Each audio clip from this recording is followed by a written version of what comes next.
మా చేలో సలకం చల్లడానికి అంటే వరి నారు వేయడానికి గిలక మాను పిలిపించినాం. అయితే ఆయన ఈ రకంగా వాటిని కట్టుకుంటా చేస్తూ ఉన్నాడు. చూడండి, నేను పగ్గాలు పట్టుకుంటే అవి కోపడుతుండయి, ఆయన పట్టుకుంటే మాత్రం బాగుండయి.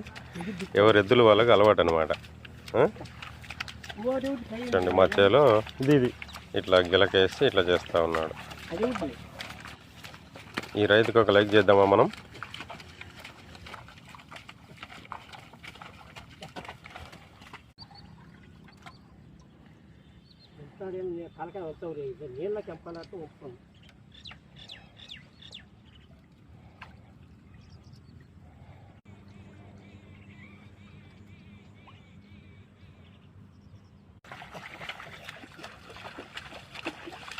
ఎగిరిపోతే పట్టుకుంటుండే అసలు పెట్టుకొని ఆయన పోతాడు పట్టుకుంటుండే కాళ్ళు తెచ్చిన అది అందుకే దిశ లేకుండా